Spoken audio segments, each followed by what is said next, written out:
창세기 말씀. 어찌하여 서로 바라보고만 있느냐?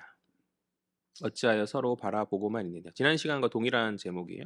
두 번째, 어, 어찌하여 서로 바라만 보고 있느냐라는 제목을 가지고 하나님의 말씀 증거하도록 하겠습니다. 지난 시간 우리는 기근으로 말미암은 약속의 땅의 위기 가운데 이스라엘의 10명의 아들들, 즉 요셉의 형들이 양식을 얻기 위해 애굽으로 가서 요셉을 만나는 장면을 살펴보았어요. 애굽의 총리가 되어 이미 높아질 대로 높아진 요셉에게 있어서 이제 남은 과제는 가족과의 이제 화해와 더불어 하나님께서 과거 요셉에게 보여주셨던 그 꿈의 실현이 이제 남은 상태였는데 하나님의 섭리 안에서 어, 약속의 땅의 기근이라는 어떤 특수한 상황을 하나님 만드심으로 말미암아서 그 꿈이 섭리 가운데 섭리적으로 이제 실현되도록 하시는 거죠. 요셉의 형들은 애굽의 총리가 요셉인지도 모른 채 이제 그에게 고개 숙이면서 하나님께서 어린 동생에게 보여주셨던 그 꿈을 실현하고 있어요. 그들이 요셉을 이제 꿈꾸는 자가 온다 조롱하면서 과거 그렇게 거부하였었던 그 꿈. 또 요셉을 죽여도 과연 그 꿈이 이루어지는지 보자라고 하면서 한편으로는 이제 하나님을 시험하였었던 그 꿈이 결국 하나님의 섭리적 다스림 안에서 실현되어서 그러니까 누가 지금 시키지 않았음에도 불구하고 그들 스스로 요셉을 향해 고개를 숙이고 있는 장면인 거죠. 그러나 요셉은 형들의 이러한 고개 숙임의 상황 가운데, 형제들의 이러한 고개 숙임의 상황 가운데 쉽게 자신의 정체를 드러내어서 어, 형들을 용서하려 하지 않아요. 요셉이 그들을 진정으로 용서하기 위해서는 그들 사이에 풀어야 할 문제가 있다. 진정한 회개가 동반된 형들의 변화된 모습이 있어야 하고 그래야만 그러한 화해와 어떤 하나됨이 화목이 가능하게 되어지는 거죠. 그렇기 때문에 요셉은 이제 몇 가지 시험을 통해서 형들의 변화를 관찰하고자 합니다. 먼저 요셉은 형들을 애굽 땅을 정탐하게 해온 외국의 스파이로 정탐꾼으로 이렇게 모함하죠. 과거 요셉이 애굽 땅에서 억울하게 모함 당하여서 겪었던 그런 고초를 이제 형제들이 겪게 되는 거죠. 지난 시간 이야기하였듯이 형제들이 이제 정탐꾼이 아니라 사실 요셉이 정탐꾼이죠. 요셉과 형제들의 의도함 가운데 요셉이 애굽에 보내진 것은 아니나 하나님의 섭리 안에서 하나님 요셉을 이스라엘의 가문을 구원하기 위한 정탐꾼으로 삼으셨죠. 우리가 이제 창세기 내용을 쭉 살펴보면 그렇지 않습니까? 출애굽까지 이어지는 그 내용들을 살펴보면 하나님 그를 먼저 애굽에 보내셔서 선발대로서 보내셔서 이스라엘의 집에 기근 가운데서 구원받도록 하실 뿐만 아니라 애굽 땅에서 이스라엘이라는 민족의 기초를 세우도록 하시는 거죠. 그러니까 하나님의 정탐꾼인 그가 도리어 형제들을 타국의 정탐꾼이라 이제 모함하는 이러한 모습은 아이러니한 모습이 아닐 수 없는 것 같아요.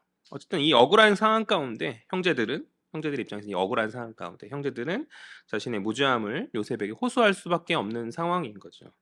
그러한 과정 가운데서 그 야곱 가정의 개인사가 이제 드러나게 되었고 그 자리에 부재한 막내 베냐민이 화두에 오르게 되어진 거죠. 물론 베냐민을 화두에 올린 것은 요셉의 계획이었고 요셉은 그들의 무죄함과 정직함을 증명하기 위해서 막내 베냐민을 데리고 올 것을 요구합니다. 표면적으로는 정말 그들의 말대로 한 아버지의 자녀이고 동생이 막내가 있는지 남은 동생이 있는지 확인하겠다는 것이지만 그러나 그 이면에는 요셉 입장에서는 정말 혈육은 베냐민이잖아요. 자신의 어머니를 통해 낳은 동생은 그러니까 동생 베냐민의 아니와 또 형제들을 시험코자 하는 어떤 요셉의 뜻이 있었고 그러니까 요셉은 막내를 데려와야지만 그들의 무죄가 증명될 수 있음을 계속해서 주장하는 거죠. 그러한 나름의 계획 안에서 시험의 계획 안에서 그렇게 주장하고 있다. 그리고 이제 3일간 그들을 감옥에 가두어 이제 생각할 시간을 주는 것이죠. 이것도 이제 요셉이 겪었던 고초를 그 형제들이 겪는 것이라 보면 될 것 같아요. 과거 요셉이 감옥에 갇혔듯이 그들 또한 이제 억울한 상황 가운데 그 감옥에 갇히면서 3일이란 짧은 기간이지만 요셉은 오랜 시간 갇혔지만 이들은 3일이란 짧은 시간 안에서 많은 범민과 고민을 하였겠죠. 여기까지는 지난 시간에 살폈던 말씀이고 이제 오늘 살펴볼 이어진 18절부터는 이제 형제들이 감옥에 갇힌 지 3일이 되는 시점에서 3일이 지난 시점에서 이야기가 시작되어지고 있어요.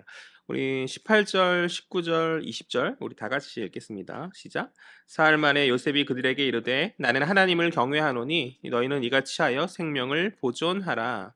너희가 확실한 자들이면 너희 형제 중 한 사람만 그 옥에 갇히게 하고 너희는 곡식을 가지고 가서 너희 집안의 굶주림을 구하고 너희 막내 아우를 내게로 데리고 오라. 그러면 너희 말이 진실함이 되고 너희가 죽지 아니하리라 하니 그들이 그대로 하니라. 아멘. 그러니까 처음 이제 한 사람만 애굽을 떠나 이제 베냐민을 데려오라고 했던 남은 형제를 다 남고 10명 형제 중에서 9명 남고 한 사람만 집으로 돌아가서 베냐민을 데려오라라고 이렇게 주장했던 요셉이 이제 3일이 지난 상황 가운데 형제들에게 이제 새로운 제안을 하고 있는 장면인데 그것은 이제 한 명만 남기고 나머지는 보내주겠다라는 거죠. 18절에서 요셉은 자신이 이제 하나님을 경외하는 자다라고 이렇게 밝히고 있어요. 너희가 믿는 그 신을 나도 경외한다라고 밝히면서 자신도 역시 하나님을 섬기는 자이기 때문에 자비를 베풀겠다라는 그런 인상을 그들에게 심어주는 거죠. 내가 자비를 베풀어서 너희 모두가 아닌 한 명만 데리고 있겠다. 원래 처음에는 다 데리고 있으려고 했는데 한 명만 보내고 다 데리고 있으려고 했는데 그렇게 안 하고 한 명만 데리고 있겠다. 그러하니 너희 중 너희 모두가 이제 가서 한 사람 제외하고 모두가 가서 집에서 이제 막내를 데려와서 너희 말이 사실인지를 증명하라는 것이죠. 그렇게 요셉이 이야기하고 있는 거죠. 그러니까 이 한 명만을 남기는 것에서도 이미 요셉의 시험이 시작되고 있다고 봐도 될 것 같아요.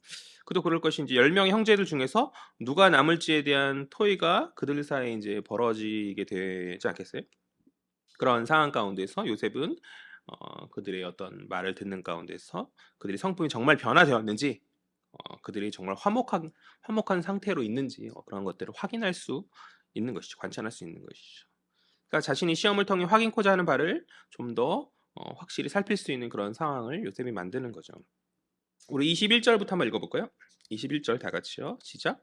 그들이 서로 말하되 우리가 아우의 일로 말미암아 범죄하였도다. 그가 우리에게 애걸할 때에 그 마음의 괴로움을 보고도 듣지 아니하였으므로 이 괴로움이 우리에게 임하도다. 아멘. 또 22절도 읽어보죠. 22절, 23절까지도 한번 읽어보죠. 시작. 르우벤이 그들에게 대답하여 이르되 내가 너희에게 그 아이에 대하여 죄를 짓지 말라고 하지 아니하였더냐. 그래도 너희가 듣지 아니하였느니라. 그러므로 그의 핏값을 치르게 되었도다 하니 그들 사이에 통역을 세웠으므로 그들은 요셉이 듣는 줄을 알지 못하였더라. 아멘. 아니나 다를까 형제들은 요셉이 히브리 말을 아는 사실을 모른 채 그들끼리 이제 옥신각신하면서 이 문제에 대한 해결을 이렇게 나누는 과정 가운데 놀랍게도 그들은 과거의 잘못을 생각하면서 지금 자신들이 당하고 있는 이러한 고난이 과거에 요셉을 팔았던 그 과거의 잘못 때문이었음을 이제 언급하고 있는 거죠. 인생 가운데 닥치는 고난이나 환란을 죄에 대한 하나님의 심판으로 이해했었던 당대의 이제 이러한 개념 가운데서 이들의 이런 말들이 이해가 되는 측면이 있거든요. 이렇게 그들이 생각하는 것을 우리가 하나님 앞에서 죄를 지었기 때문에 이렇게 우리가 고난을 받는구나라고 이렇게 판단하는 거 이해가 되는 측면이 있지만 그럼에도 모든 사람이 이렇게 돌이키진 않잖아요. 그러니까 돌이켜야 할 때 그 죄를 깨닫지 못하는 많은 자들이 있음에도 불구하고 이들이 과거 동생 요셉을 해야 했던 그 과거의 잘못을 스스로 돌이키며 반성했다라는 것은 놀라운 변화인 거죠. 그러니까 동생 요셉도 이러한 이들의 말들을 통하여서 형제들의 변화를 아마도 조금은 이제 발견할 수 있지 않았겠는가. 그러나 한편으로는 돌이킴과 반성의 분위기 가운데 반성과 돌이킴이 아니라 이제 탓을 하는 자가 있죠. 항상 그렇잖아. 우리 상황 가운데서 공동체 안에서 항상 뭐 돌이킴과 회개와 이런 가운데서 남을 탓하는 자들이 있잖아요. 그것처럼 오늘 성경에서 그러한데 22절에서 이제 장자였던 르우벨이 그러하죠. 르우벨은 어떠한 자죠? 야곱의 첫째 아들. 원래는 이제 야곱의 장자이지만 아버지 야곱의 첩인 비라를 통간함으로 말미암아서 기억나시나요? 야곱의 첩인 비라를 통간함으로 말미암아서 아버지의 눈밖에 나서 이제 장자의 입지가 애매한 그런 상황이었죠. 과거 요셉이 형제들에 의해서 살해 위협을 받을 때 그래도 나름 이제 그는 동생 요셉을 구하려고 하였었거든요. 그러나 음, 아마도 이제 과거의 실수로 말미암 첩인 비라 야곱의 첩 비라를 이제 통과한 그 사건, 그 과거의 실수를 말미암아서 집안에서 이제 장자 입지가 애매해진 가운데 그가 이제 형제들의 어떤 주장을 무턱대고 반대할 수 없는 상황이었던 것 같아요. 그렇게 추측되어지는데, 그래서 이 형제들을 몰래 요셉을 풀어줄 것을 계획하는 거죠. 르우벤이 당시에 과거에 요셉을 해하려고 했을 때, 그러나 그가 이제 잠깐 자리를 비운 사이에 안타깝게도 요셉의 다른 형제들이 요셉을 그냥 해하진 않고 요셉을 팔아버리잖아요. 지금 르우벤은 그것을 언급하고 있는 거죠. 자신 요셉을 해하기 원치 않았음에도 너희들이 밀어붙여서 할 수 없이 그 일에 동참했는데 사실은 원래 내가 몰래 풀어주려고 하였었다. 그런데 나의 부재함 가운데 너희가 그들을 팔았기 때문에 이러한 문제가 생긴 것이 아니냐, 너희 책임이다라고 말하고 있는 거죠. 그렇게 르우벤은 형제들에게 책임을 묻고 있어요. 그러나 르우벤이 정말 책임이 없습니까? 그렇지 않죠. 르우벤은 장자이죠. 그가 이제 과거와 다른 어떠한 부족한 입지를, 자신의 실수를 말미암아서 부족한 입지를 가졌다 할지라도 여전히 책임 있는 자리에 있는 사람이잖아요. 보여야만 하는 자리에 있는 사람이잖아요. 여전히 장자고, 그가 그 일을 바르게 수행했다면 아마도 하나님의 은혜 안에서 그의 부족한 입지가, 과거의 실수가 좀 덮어지고 은혜 안에서 회복되어진 역사가 있었을 수도 있지 않았겠는가. 성경에서 만약을 말하는 건 좀 무의미하지만 그랬었지 않았겠는가. 또한 나중에 요셉을 풀고자 하는 계획이 있었다 할지라도 결국은 실패한 거죠. 결국은 실패했고, 그는 형제들과 동참해서 아버지를 속였잖아요. 그러니까 기회가 있었을 거예요. 미디안 상인들을 쫓아서 요셉을 다시 찾는 식으로 이제 그런 실수를 돌이킬 그런 기회가 있었을 텐데, 그런 돌이키지 않았고 형제들과 함께 아버지를 속이는 일에 동참하죠. 그러하기 때문에 그 역시 책임이 없을 수 없다라는 것이. 그런데 오늘 탓하고 있죠. 나머지 형제들은 이제 반성하는 가운데 그런 분위기 안에서 그냥 가만히 있으면 차라리 반이라도 가는 것인데, 그는 남을 탓하며 자신은 책임에서 멀어질 것을 주장하고 있다. 우리에게 적용할 때 공동체 안에서 문제가 발생하고 그것을 해결해야 할 상황 가운데 누군가는 그것에 깊은 책임을 느끼고 어떤 자신의 것을 내어놓음으로, 희생함으로 책임을 지려 하죠. 반면에 누군가는 그것이 자신과 아무런 상관없는 일이라 주장하면서 책임과 멀어지려 합니다. 그렇지 않나요?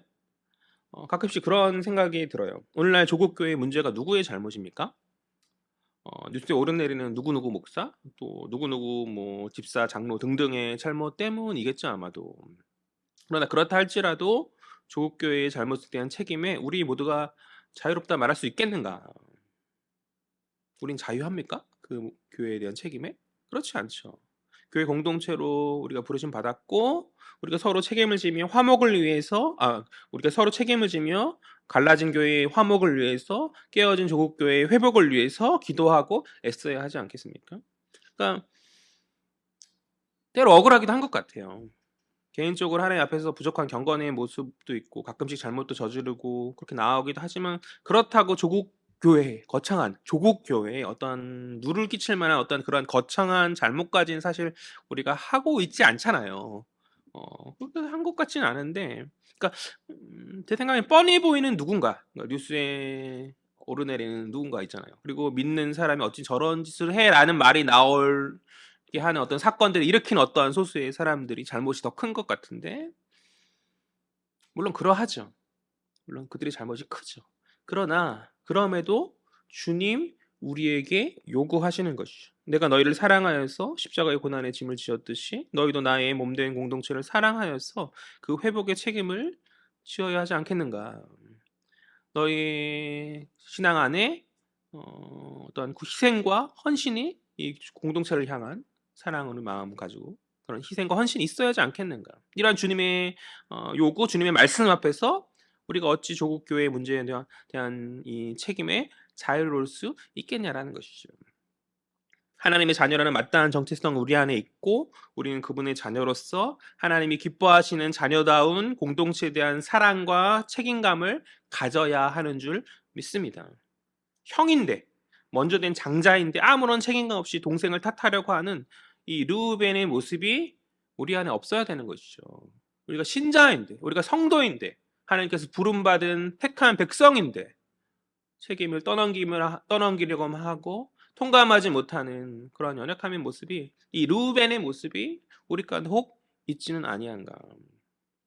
다시 본문으로 돌아와서 형제들이 이제 답을 내리지 못함 가운데 잠시 이제 마음이 울컥하였던 요셉은 이제 자리를 비웠다 돌아와서 이제 옥신각신하는 형제들 사이에서 시므온을 끌어내어서 옥에 가두고 결박하죠. 우리 24절 볼까요? 시작. 요셉이 그들을 떠나가서 울고 다시 돌아와서 그들과 말하다가 그들 중에서 시므온을 끌어내어 그들의 눈앞에서 결박하고 아멘. 그러니까 시므온은 르우벤 다음의 서열을 가진 야곱의 둘째 아들이죠. 요셉이 시므온을 결박한 것은 아마도 요셉이 이제 형제들의 이야기를 듣는 가운데 르우벤이 그래도 이제 자신을 도우려 했다는 사실을 들었기 때문에 그 다음 책임자인 시므온을 이제 잡아서 결박한 것으로 보여요. 실제는 르우벤이 당 요셉이 팔려나갈 때 이제 르우벤이 부재했을 때 시므온이 가장 연장자잖아요. 시므온이 연장자로서 이제 요셉은 그에게 책임이 있다고 본 것 같고 시므온이 판 거죠. 그러한 이유 가운데 아마 시므온을 결박한 것이 아닌가. 아무튼 그렇게 시몬을 결박함으로 이제 나머지 형제들을 집으로 돌려보내고 그들이 베냐민을 데려올 것을 이제 기다리기만 하면 되는 입장이죠. 요셉의 입장 상황에서 이제 기다리기만 하면 되는데 요셉이 이제 가만히 기다리기만 하고 있지 않아요. 우리 한번 25절 말씀을 볼까요? 이제 기다리면 될 텐데 가만히 기다리지 않고 뭐 어떤 일을 벌이는데 25절 보죠. 시작. 명하여 곡물을 그 그릇에 채우게 하고 각 사람의 돈은 그의 자루에 도로 넣게 하고 또 길 양식을 그들에게 주게 하니 그대로 행하였더라. 아멘. 돌아가는 그들의 각각의 곡식에 이제 25절에서 보듯이 그들의 돈을 넣어서 또 다른 시험을 그가 준비하는 거죠. 요셉은 후에 그들이 이것을 발견했을 때 다시 돌아오지 않으면 무전으로 양식을 취한 파렴치한이 되기 때문에 아마도 다시 돌아오지 않을 수 없도록 하기 위한 어떠한 일종의 장치였던 것 같아요. 사실 시므온을 잡아 가둔 것만으로 충분할 터인데 어쨌든 간에 그들이 그 자루 속에 돈을 돌려주기 위해서라도 반드시 돌아와야만 하는 상황을 만드는 거죠. 그러니까 한편으로 어쩌면 형제들이 시므온을 버릴 수도 있다라는 생각을 했을 수도 있을 것 같아요. 자신을 버렸듯이 시므온도 버릴 수 있는 것 아닌가? 요셉은 이제 충분히 생각할 수 있죠. 그러니까 자신이 당한 이제 경험이 있었기 때문에. 그래서 이제 또 다른 보험의 형식으로 돌아와야만 하는 상황들을 요셉이 만드는 것은 아닌가라는 그런 생각도 들고. 그도 아니라면 이제 자루 속에 돈을 도로 넣음으로 말미암아서 또 다른 그들의 정직성을 시험해 보는 것일 수도 뭐 있겠죠. 어떤 해석을 하던지 간에 요셉은 지금 형제들을 시험하고자 하고 있고 돌아와서 그들의 정직함을 증명해야만 요셉의 인정 가운데 화해를 통한 화목이 임할 수 있겠죠. 자신의 시험을 이기고 이전과는 다름을 증명하는 것 그것이 아마 요셉이 내린 이 시험의 의도일 것이에요. 요셉의 이러한 시험의 의도에 대해서 형제들이 알리 없죠. 알리 없는 가운데서 이제 형제들은 이제 돌아가는 발걸음을 취하고 있는데 그 여정 속에서 숨겨두었던 돈 자루가 발견되게 됩니다. 우리 26, 27, 28절 한번 살펴보죠. 다 같이요. 시작. 그들이 곡식을 나귀에 싣고 그곳을 떠났더니 한 사람이 여관에서 나귀에게 먹이를 주려고 자루를 풀고 본즉 그 돈이 자루 아귀에 있는지라. 그가 그 형제에게 말하되 내 돈을 도로 넣었도다 보라 자루 속에 있도다. 이에 그들이 혼이 나서 떨며 서로 돌아보며 말하되 하나님이 어찌하여 이런 일을 우리에게 행하셨는가 하고 아멘. 애굽과 가나안의 어떤 중간 휴식지인 어느 여관에서 이제 나귀에게 먹이를 주고자 한 사람이 이제 곡식 자루를 풀었는데 그 자루에서 이제 원래 요셉에게 주었어야 할 돈이 나오게 된 거죠. 이것은 그들에게 있어서 두려운 일이었어요. 그러니까 그들이 애굽에서 고초를 겪은 이유가 뭐죠? 그러니까 그들의 신용의 문제죠. 그들이 정말 어떤 스파이가 아닌 정탐꾼이 아닌 정말 정직한 자인가라는 어떤 신용으로 말미암은 어떤 문제가 발생했었었는데 그런데 그들의 자료에서 돈이 나왔다라는 것은 이 신용 이 신용을 돌이킬 수 없는 어떠한 그러니까 그들의 신용이 문제가 있음을 드러내는 어떤 돌이킬 수 없는 상황을 만드는 근거가 될 수 있잖아요. 돈이 나왔다는 것은 신용을 회복할 어떠한 기회가 박탈될 수 있는 그런 상황을 만드는 것이기 때문에 그러면 이제 문제가 생기죠. 시몬이 갇혀 있잖아요. 그렇기 때문에 그들은 두려움에 빠지지 않을 수 없는 거죠. 28절 하반절에서 하나님이 어찌하여 이런 일을 우리에게 행하셨는가 그들이 서로 말함 가운데 말하는 그 이야기 가운데서 볼 수 있듯이 이 말은 이제 보통 죄를 묻는 데 사용되던 어떤 수사적 질문이거든요. 그러니까 자루에 돈이 발견됨으로 말미암아서 애굽의 총리와 신뢰가 깨어지는 이 압박의 상황 가운데 이 심각한 위기의 상황에 놓이게 된 그것이 그들의 과거의 죄 때문임을 그들은 절절하게 체험하면서 그것에 대한 반성의 이야기를 그들이 나누고 있다. 그러니까 요셉은 이 형제들의 말을 들을 수 없죠. 그러나 누가 들으시죠? 하나님이 들으시죠. 하나님이 들으시죠. 형제들이 많이 변화되어지게 된 것 같아요. 우리 29절 보죠. 29절. 다 같이요. 시작. 그들이 가나안 땅에 돌아와 그들의 아버지 야곱에게 이르러 그들이 당한 일을 자세히 알리어 아뢰되. 아멘. 그러니까 집에서 돌아온 형제들은 아버지 야곱에게 그들이 애굽에서 겪은 일을 아뢰죠. 30절, 다음 절인 30절부터 34절까지가 바로 그 이야기예요. 지금 아버지에게 적당하게 이야기하고 덮을 수 없죠. 우리가 어떤 직책에서 일을 하는 가운데서 가끔 실수하면 위에 상사나 이런 사람들에게 어떤 잘 이렇게 위기를 이렇게 잘 덮어서 모면하려고 하는 거잖아요. 보통 그렇게 하잖아요. 그런데 이제 사람이 이제 자기 방어를 위해서. 그런데 이제 그럴 수가 없는 상황이죠. 왜요? 이미 시므온이 잡혀 들어갔고 그것을 해결하기 위해서는 막내인 베냐민을 데려가야만 하기 때문에 아버지에게 이 사실을 알려서 이제 문제를 풀어야 하는 거죠. 막내를 데려가야 되잖아요. 설득해서 시몬을 그래야지 구출할 수 있으니까. 그러니까 어쨌든 얘기 안 할 수 없죠. 그래서 이야기를 하는데 형제들은 최대한 아버지를 자극하지 않는 상황에서 아버지를 설득하고자 하는 것 같아요. 분명 이제 그들은 베냐민을 데리고 가는 것이 어려운 일임을 잘 알고 있었을 것이고, 그도 그럴 것이 베냐민은 막내이고 그 집안의 막내이고 또 누구의 아들이죠?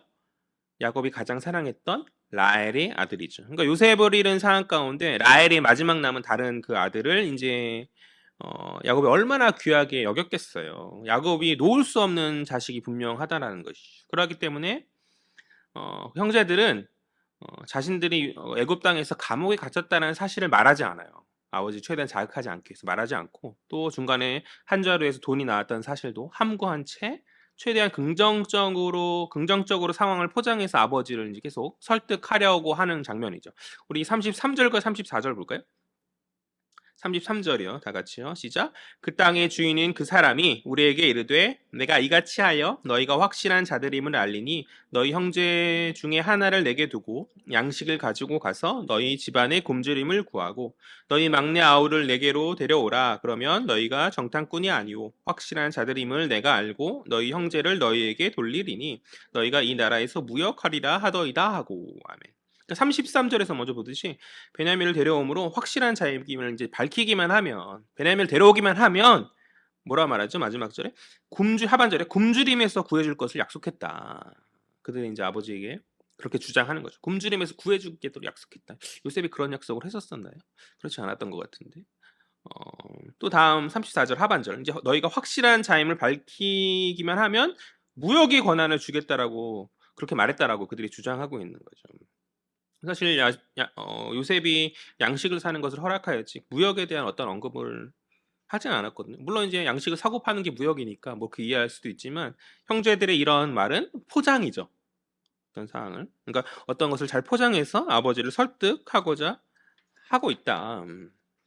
그러나 상황은 그렇게 그들의 뜻대로 그렇게 가볍게만 흘러가지 않았어요. 그러니까 큰 문제 아닙니다. 베냐민과 잠시 다녀만 오면 문제가 해결될 것 같아요. 이렇게 말하고 있는데 그런데 그들의 의도대로 상황이 흘러가지 않게 되었더라. 왜냐하면 나머지 다른 형제들의 자루 속에도 총리에게 주어야 했던 그 돈이 나왔기 때문인 거죠.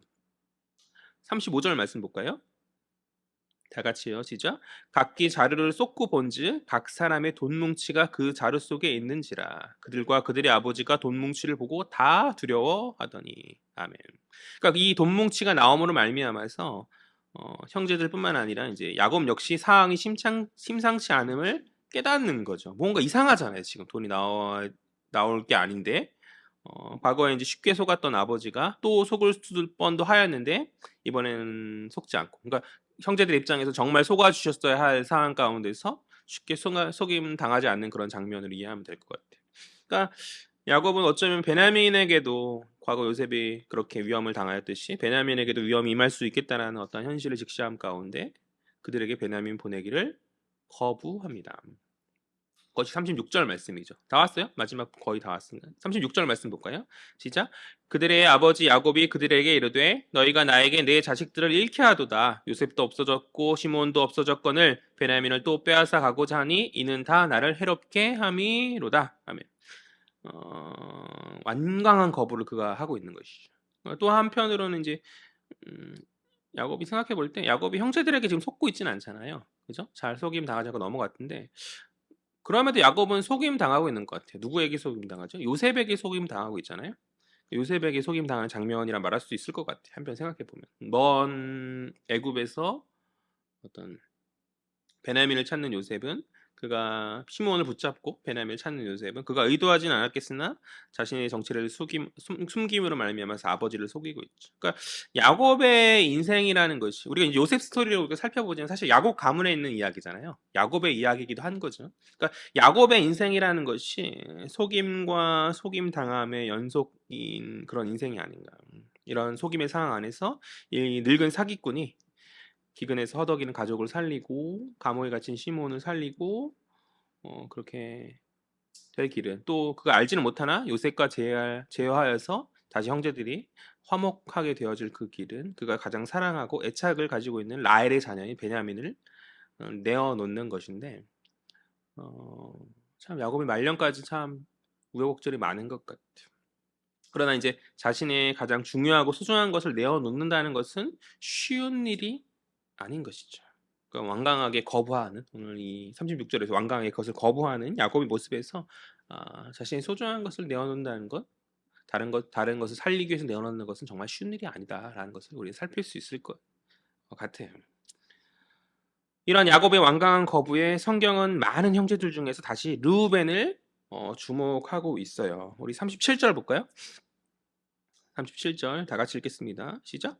르우벤이 그의 아버지에게 말하여 이르되 내가 그를 아버지께로 데리고 오지 아니하거든 내 두 아들을 죽이소서 그를 내 손에 맡기소서 내가 그를 아버지께로 데리고 돌아오리이다. 아멘.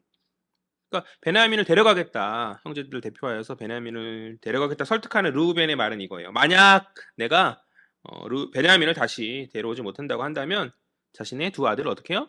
죽이겠다. 죽인 것을 허용하겠다. 이렇게 말하는 것이죠. 그러니까 명령, 죽여라라는 어떤 명령이 아니라 허락을 말하는 그런 뉘앙스거든요. 한글 성경에서는 그것이 잘 드러나지는 않는데. 그러니까 당신이 내 아들을 죽여도 내가 그것을 허용하겠다라는, 인정하겠다라는 그런 르우벤의 말인 것이죠.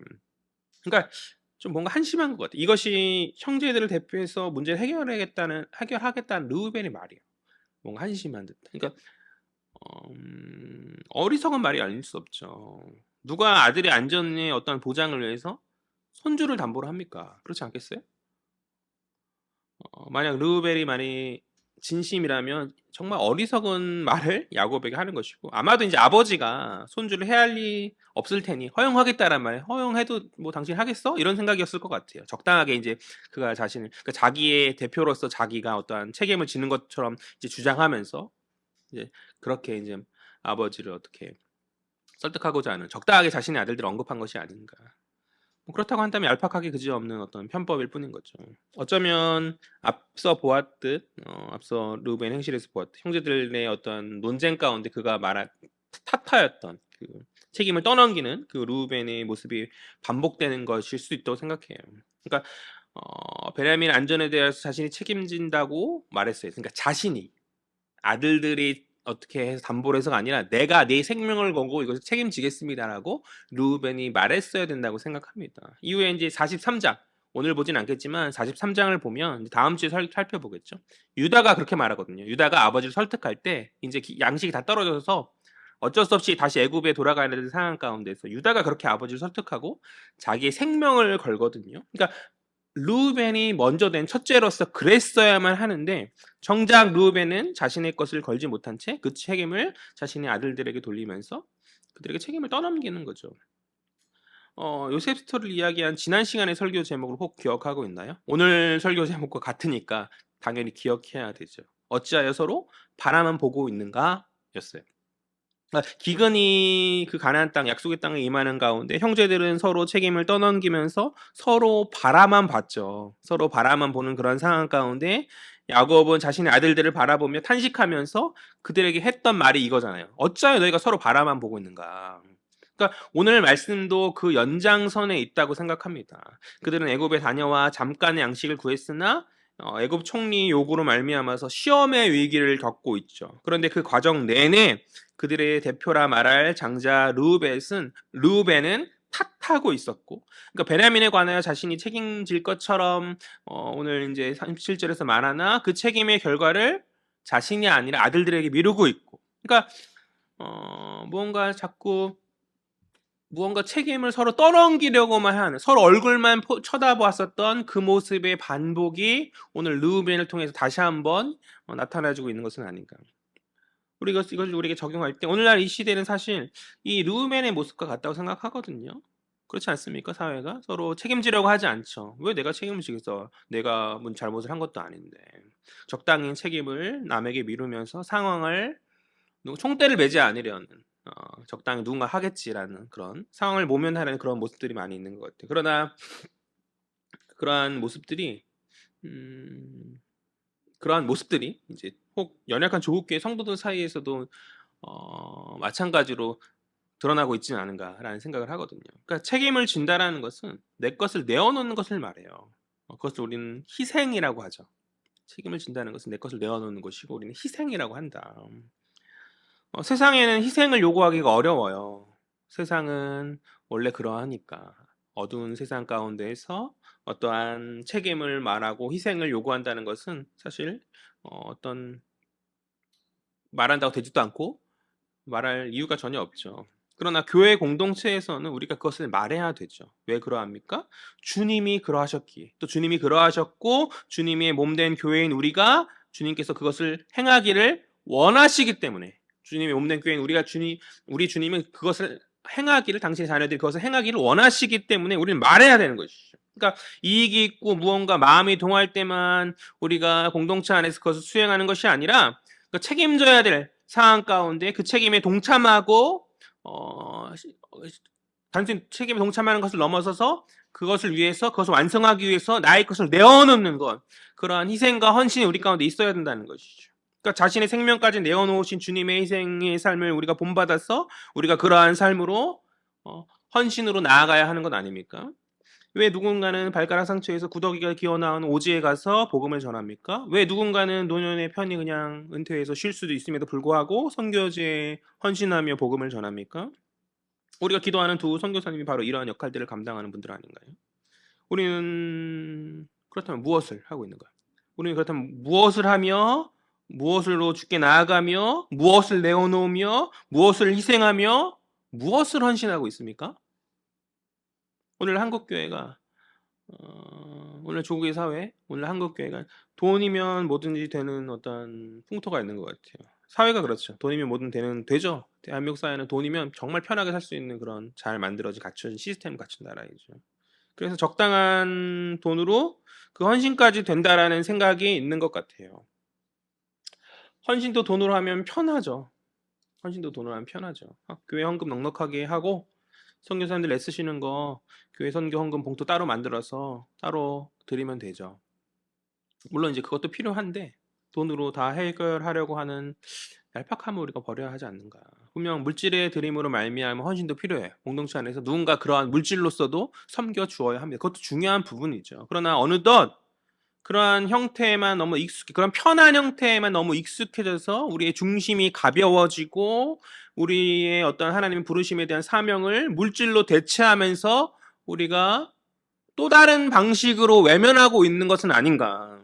분명 하나님이 부르심에 어떤 다양한 다른 형태들이 있을 텐데 그냥 헌금으로 된다고 생각한 그런 안일함이 우리 공동체 안에, 혹 조국교회 공동체 안에 성도들의 신앙 가운데 있지는 않습니까? 그러니까 삶 속에서 마땅히 보여야 할 어떤 희생과 헌신의 내어놓음이 이러한 물질이면 되지. 내가 이거 헌신하면 이러한 걸 내어놓으면 되지. 이러한 가벼운 생각들로 말미암아서 정말 다 사라진 것 같아요. 희생하고 헌신하고 자기의 시간을 쏟고 정말 고난을 당하고 우리가 그렇게 매주 이야기하는 그 좁은 길을 걷는 그러한 모습들이 다 사라지고 편하게 신앙생활을 감당하고 있는 것은 아닌가라는 생각이 들어요. 저만의 우려입니까? 그 누구도 그 땅을 향해 가려고 하지 않고 그 누구도 자신의 어떤 것들을 쪼개어서 나누려 하지 않고 자기의 시간을 쏟으려 하지 않고 좀 교회 어렵고 좀 천한 일들 가운데 그것을 뭐 배척하고 하지 않으려 하고 그냥 누군가 하겠지. 누군가는 뭐 그리고 누군가 해 왔어요. 단지 내가 아닐 뿐이었지. 교회는 잘 돌아왔죠. 하나님의 은혜 받은 소수의 사람들이 있기에 잘 돌아갔죠. 그런데 그런 소수의 사람들이 갈수록 희미해지고 그렇게 사라져 가고 있는 것은 아닌가. 점점 사라져 가고 있는 것은 아닌가라는 우려의 생각이 들게 되어지는 것 같아요. 혹 우리가 그리스도의 뒤를 따라야 하는데 르우벤의 길을 따르고 있는 것은 아닌가. 요셉이 팔린 거? 요셉이 자신이 판 것도 아닌데 억울할 만하죠. 르우벤 입장에서. 그러니까 반성의 순간이라 할지라도 그런 분위기라 눈치 없다 말할 수 있겠지만 어쨌든 나무랄 만도 해요. 또 한편 생각해 보면 그렇잖아요. 마찬가지로 조국교회 하강이 내 잘못이 아닌데 우리도 억울하죠. 목사가 이렇게 설교하면 억울하죠. 그러나 그 억울함 가운데 공동체를 삐딱하게 비판만 한 채 책임을 통감하지 않는다면 우리 역시 르우벤인 거죠. 그런 사람들 있잖아요. 한국교회 문제 많다 뭐 하면서 스스로 비판만 하는 사람, 책임에 통감하지 않은 채 비판만 하는 그 입이 르우벤의 입인 거죠. 어, 앞서 다르게 결정적으로 책임져야 될 순간 교묘하게 베냐민을 책임져야 할 그 책임을 교묘하게 돌리는 아들들에게 돌리는 르우벤이 혹 우리의 모습이 아닌가. 더 이상 속한 성도들이 이전처럼 지체들을 다른 지체들을 위해서 희생하려 하지 않는 거죠. 더 이상 속한 성도들이 이전처럼 공동체를 위해서 헌신하려 하지 않는 거죠. 책임을 내가 아닌 다른 지체들에게 떠넘기고 그들이 헌신하니 되었다 하는 거죠. 그러니까 나 말고 다른 선교사님도 계신데 그 책임은 내가 아니지. 그렇게 말하는 거죠. 그것도 아니면 혹 아까 제가 언급했듯이 돈으로 나의 헌신의 분량을 대체하면서 교묘하게 우리가 하나님 앞에서 하나님 부르심의 사명을 외면하고 있는 것은 아닌가. 편안함을 추구함 가운데 외면하고 있는 것은 아닌가. 그런 모습이 오늘날 교묘히 책임을 회피하는 르우벤과 같은 모습이 아닌가. 조국교회가 아니 뭐 조국교회 거창한 것까지는 아니더라도 우리 헤아림 교회가 또 헤아림에 속한 우리가 교회 공동체 안에서 또 각 개인의 신앙의 삶을 돌이켜 보았을 때 이 르우벤의 모습이 아닌지 점검하고 생각해 보았으면 좋겠습니다. 헌금 많이 하라고 뭐 설교한다고 뭐 세상에 믿지 않는 사람들이 비난하고 교회가 이제 뭐 이렇게 하는데 저는 그래서 그에 대한 대답으로 교회가 무슨 헌금만 하라고 하냐 그렇지 않다라고 말하잖아요. 저는 그렇게 말하 대답하고 싶지 않아요. 헌금도 해야 되고 헌금뿐만이 아니라 인생을 내어 바치라 교회는 그렇게 말한다라고 말하고 싶어요. 교회가 헌금만 하라고 합니까? 아니에요. 그것보다 더한 거 하라고 하는 거죠. 인생도 내어 바치고 너희 생명까지 내어 바쳐라. 왜요? 주님이 그렇게 하셨으니까 그 주님을 따라가라. 더 세상이 그렇게 비난할 때 더 강력하게 요구해야 된다고 생각해요. 물론 그렇다고 해서 재산 팔아가지고 뭐 사이비처럼 막 헌신해라 그렇게 말하는 게 아니잖아요. 하나님이 드려야 될 분량, 내가 믿음 안에서 드릴 수 있는 하나님 내가 허용하신 그 분량 안에서 뭐 11조라든지 예를 들어서 그러한 분량 안에서 하나님 그렇게 하라 하시는 거죠. 그렇게 드림 가운데 물질만이 아니라 정말 나의 인생의 모든 것을 하나님께 쏟아내어 놓고 하나님을 향하여서 달려나가는 저와 여러분 되었으면 좋겠어요. 한 주간 삶을 돌이켜 봤을 때 우리가 얼마만큼 하나님께 쏟아내으며 나왔습니까? 오늘도 열정들이 많이 희미해지고 처음 받았던 구원의 기쁨과 감격의 모습들이 많이 사라지고 신앙의 연륜이 쌓임 가운데서 적당하게 편안함을 추구하는 발견들을 자신도 모르게 발견함 가운데 책임을 교묘하게 뒤로 넘기는 이제 나이도 들었으니까 이제 뒤에 사람들이 하겠지 아니면 이제 뭐 누군가도 하겠지 잘하는 애가 있네 제가 하겠지라고 말하면서 나아가는 그런 은근한 르우벤의 모습이 공동체 가운데 사라졌으면 좋겠어요. 뭐 교회 공동체를 떠나서 내 개인의 신앙 가운데서도 하나님과 독대하는 그 개인의 신앙 가운데서도 미루고 그렇게 나아가는 그런 모습들이 많이 사라졌으면 좋겠어요. 내가 정말 르우벤의 그런 연약함을 가진 자가 아닌가 고민해 보았으면 좋겠습니다. 책임을 미루는 자식을 바라보는, 서로 얼굴만 바라보고 책임을 떠넘기는 그런 자식을 바라는 야곱의 그 심정이 오늘날 조국 교회와 나를 바라보시는 아버지의 마음이 아닌지 한번 우리가 생각해 보자는 것이죠. 제가 찬양 하나 같이 불러보려고 화면에 띄워놨거든요. 한번 다 같이 한번 불러볼까요? 아버지 당신의 마음이 있는 곳에 나의 마음이 있기를 원해요. 아버지 당신의 눈물이 고인 곳에 나의 눈물이 고이길 원해요. 아버지 당신이 바라보는 영혼에게 나의 두 눈이 향하길 원해요. 아버지 당신이 울고 있는 어두운 땅에 나의 두 발이 향하길 원해요. 나의 마음이 아버지의 마음 알아. 내 모든 뜻 아버지의 뜻이 될 수 있기를 나의 온 몸이 아버지의 마음 알아. 내 모든 삶 당신의 삶 되기를. 아멘. 우리가 오늘 이렇게 찬양하였으나 내 마음이 진정 아버지 합한 마음이길 원하는지, 우리가 그런 삶을 걸어가고 있었는지,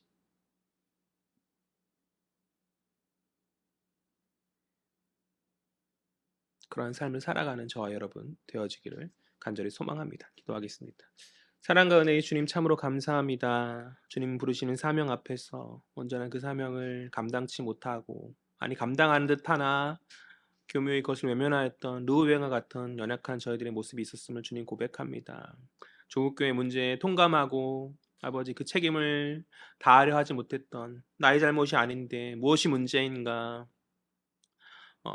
교회 공동체를 비판하기만 하였던 르우벤과 같은 부정의 입이 저희들 가운데 있었음을 주님 고백합니다.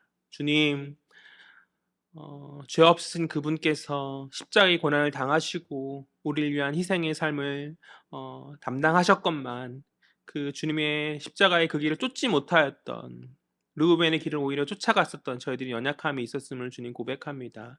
이제 결단합니다. 주님 가셨던 그 길을 저희가 걸어가길 간절히 소망합니다. 이 공동체 안에서 내게 말씀하시고 내가 감당해야 될 모든 책임 그 앞에서 우리가 그것을 책임지며 감당할 수 있는, 나의 물질뿐만이 아니라 나의 모든 인생을 쏟으며 헌신할 수 있는 그 아버지 향하여 쏟을 수 있는 저희들 될 수 있도록 주여 붙들어 주시고, 우리 신앙의 걸음 가운데서 하나님 맡겨진 어떤 사명들을 외면치 않고 그것을 하나하나 주님 뜻 안에서 이루며 설 수 있는 저희들 될 수 있도록, 그래야 주님으로부터 기쁨이 되는 자녀 될 수 있도록, 머뭇거리고 서로 얼굴만 쳐다본다 답답해 여기는 야곱의 그 비통한 마음이 우리 아버지의 마음이, 우리를 바라보시는 아버지의 마음이 아니어지기를 간절히 소망합니다. 나를 통하여서 아버지의 마음이 시원케 되어지고 우리 헤아린 공동체를 통하여서 아버지가 기뻐하심으로 천국 가운데서 저 교회를 보아라, 정말 내가 기뻐하는 공동체이다라고 주님이 말씀하실 아버지 그러한 칭찬의 순간을 우리가 고대합니다.